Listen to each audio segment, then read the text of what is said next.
5 past 8 p.m. Assalamu alaikum. Welcome back. This is Salam Media, and you're with me, Safaraz. This is Friday Night Live with me, ST. It's now time for the sports segment, part one, football. We're talking and featuring the CAF Champions League. Yes, where obviously a big weekend ahead.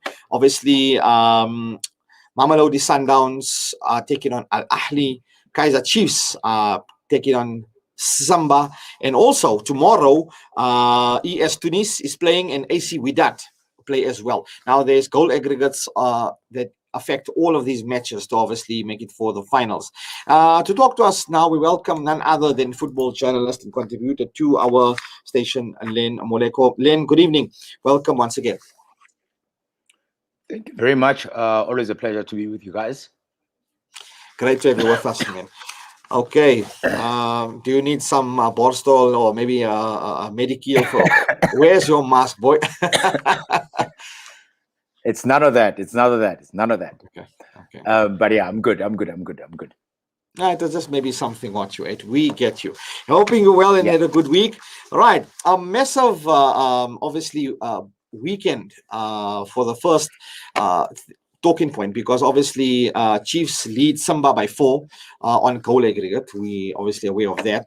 Sundowns obviously are down by 2 goals. Obviously that was in the previous leg, and also Tunis and Wydad taking on Alger.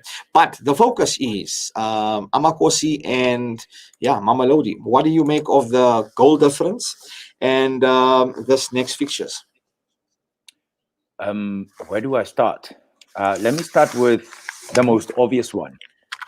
4-0 down, playing at home. You are Simba SC against the Kaizer Chiefs team that is doing so well on the continent. And what do?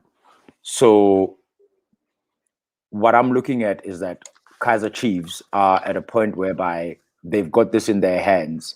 It will be somewhat of a miracle. We'd have to go back to Champions League UEFA 2005, where Liverpool overturned such an aggregate. We'd have to go back to when Man City won the league with literally the last kick of the game.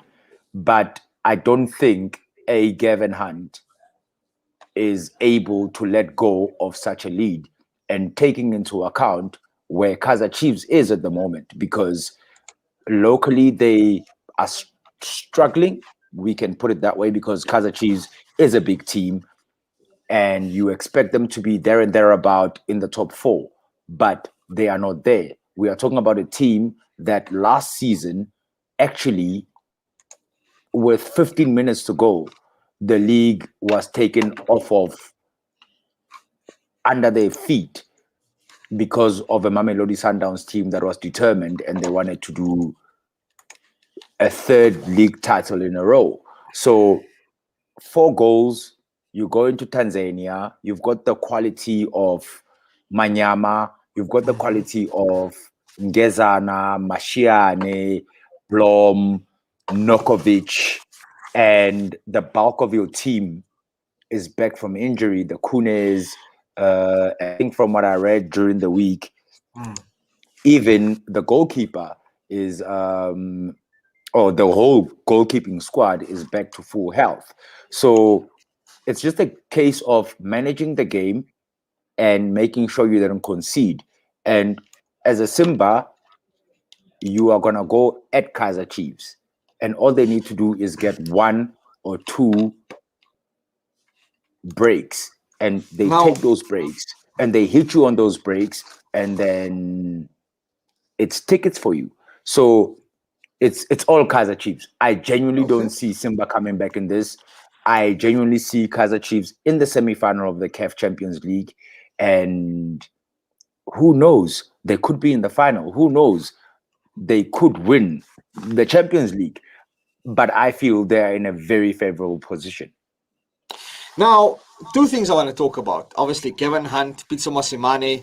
I'd like to compare them as, Pep Guardiola.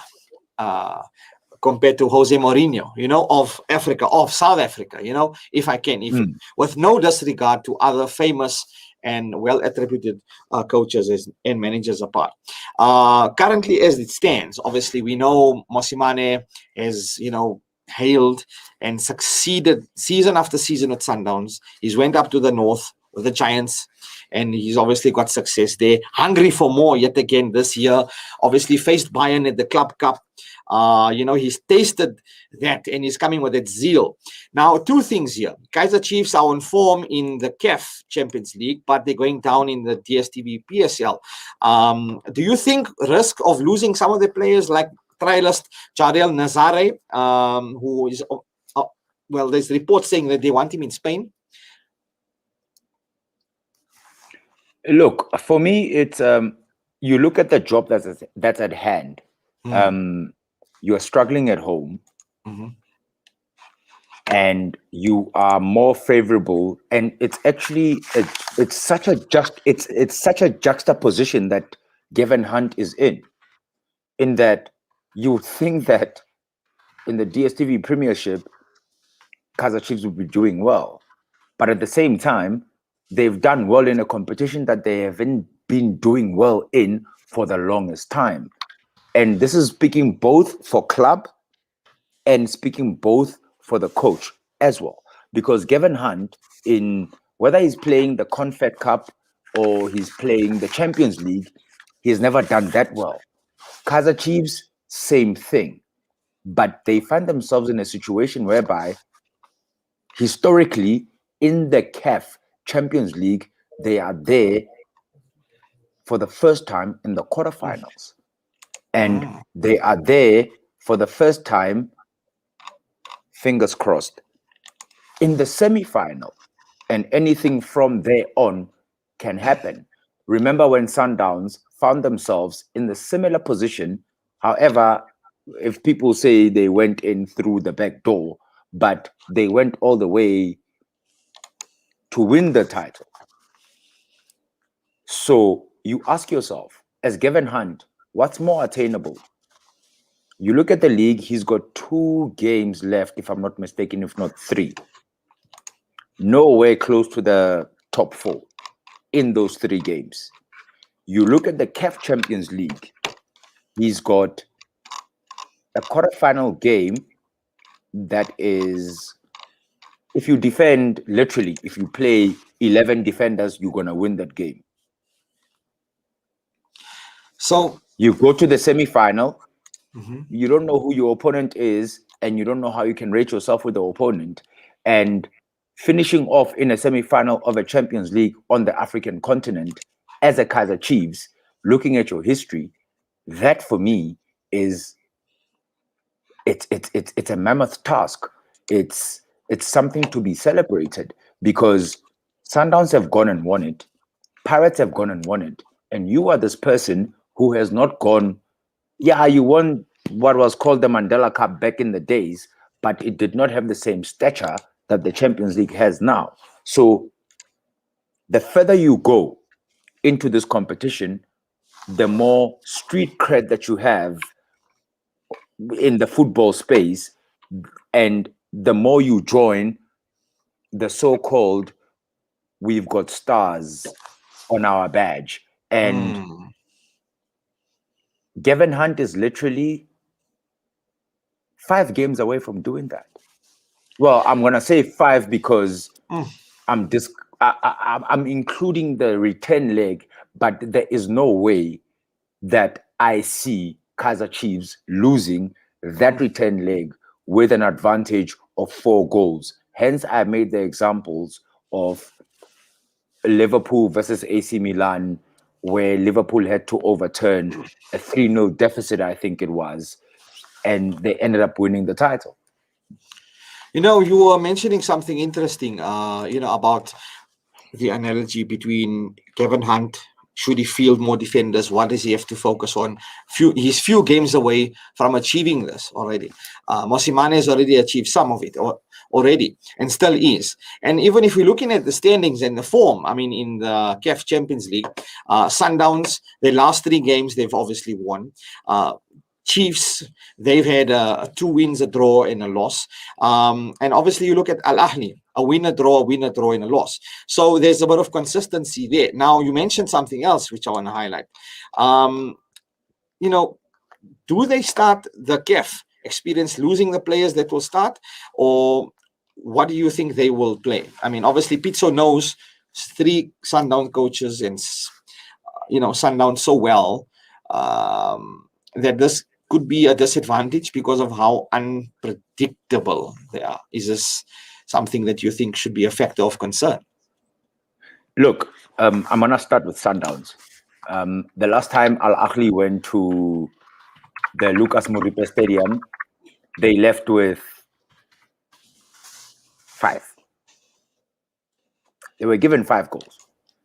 And you look back at it and you look at the stature of South African teams at the time, in no way in anybody's imagination would have thought that Sundowns would have scored that many goals against Al Ahly. But they did. But then who was coaching them?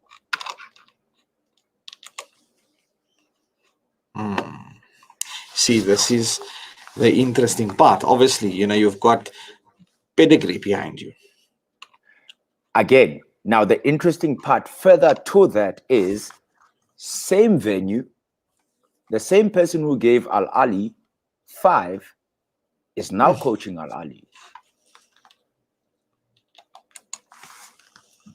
It's almost like, how can I say, like a Jose Mourinho, Real Madrid thrashing Man United, and now he goes to Man United and does the same thing, kind of to Real Madrid, if I may.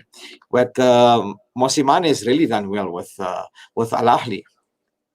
Of course he has. I mean, yes, he's had his dropping the ball here and there, but he's done very well. I mean, looking back at the FIFA Club World Cup, well, there was groundwork that was done before he won the CAF Champions League and the Egyptian League. So he's done the groundwork, and there's reason why they offered him the job, and there's reason why he took the job, because he believes that I can do the job. And he played against Sundowns, and truth be told, and this is where the conundrum comes in. Okay. Sundowns could have won that game against Al Ahly. They had 2 or 3 chances, but the Al Ahly goalkeeper was on form on the day. He did very well. And the Sundowns keeper, on the other hand, yes, there was the 1 goal that he literally could not do much about it. But the second goal was from what I call a kindergarten mistake. It was a rookie mistake. An aerial ball coming, there's an attacker coming with you, and there's your defender, and you don't make sure that you actually clear the ball. So rookie mistakes. And again, we look at the situation that 2 of the coaching staff at Sundowns were there when Sundowns won the Champions League along with Mosimane. The only difference now is Mosimane is not there. He's on the other side. They've got another member who not necessarily has gone through the trenches when it comes to the Champions League on the African continent, but mentally he's able to actually help the players know how to grasp the concept of the odds are against you, and this is how you can. This is basically me looking at the Sundowns dressing room tonight, tomorrow morning before they leave the hotel, in the dressing room before they go out on the field.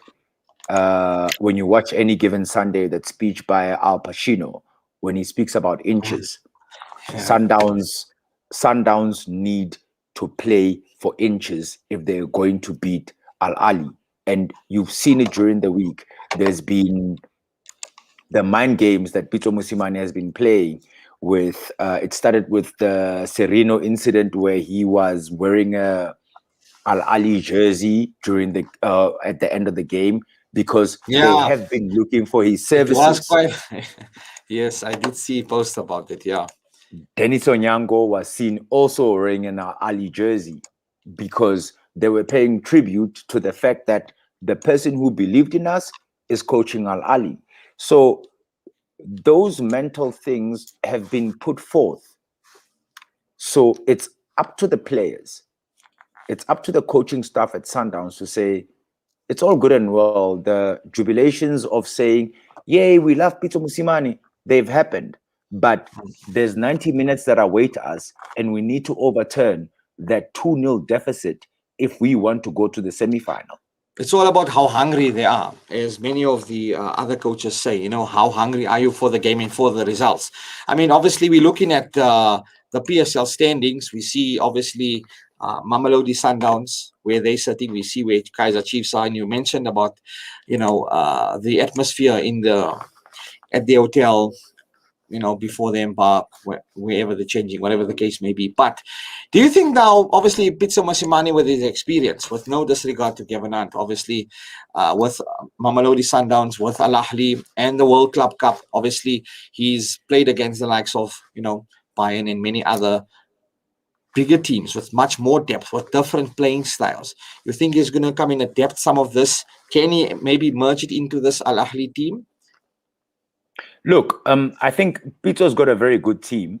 And he's shown with time, with him working at Al Ali, that I can play in a certain way to adapt to what this team has and merge it with what I have as a coach.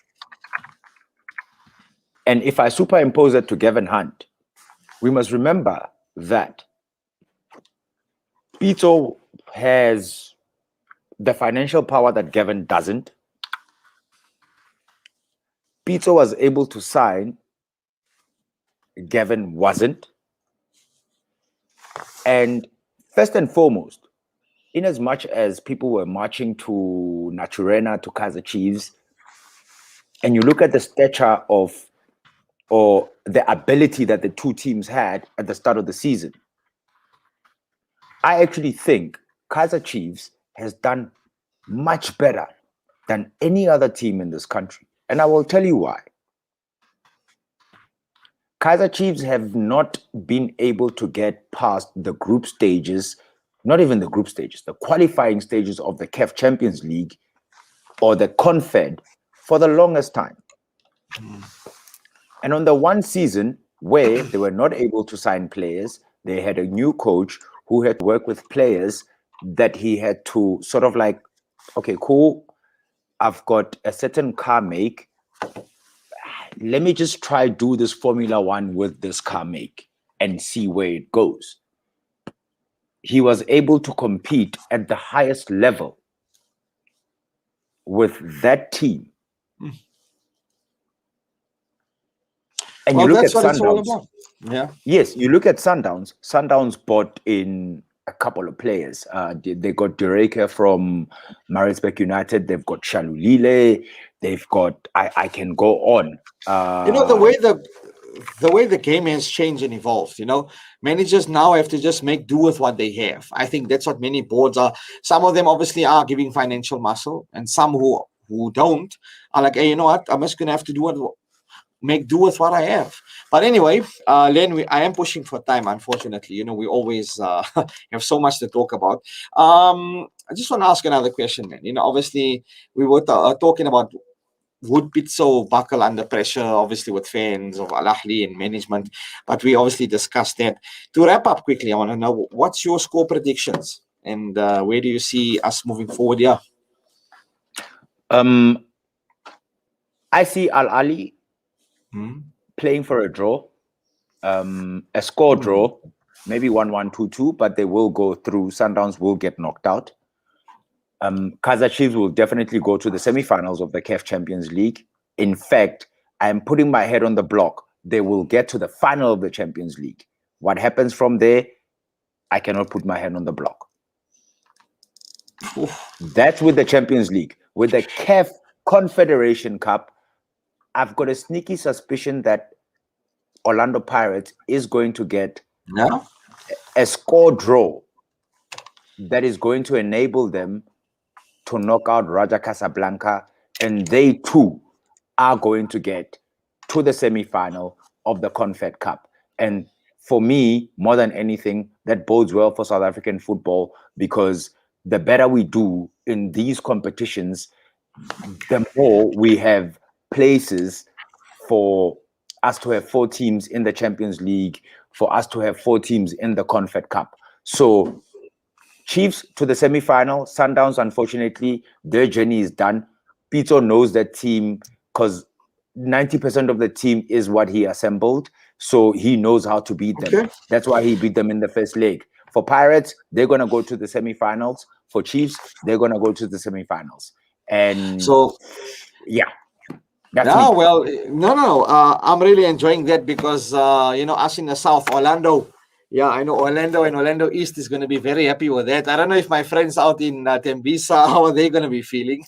But the color, But anyway, the colors behind you say a different story. I'm not gonna blue go and into white, that. well, blue and yellow.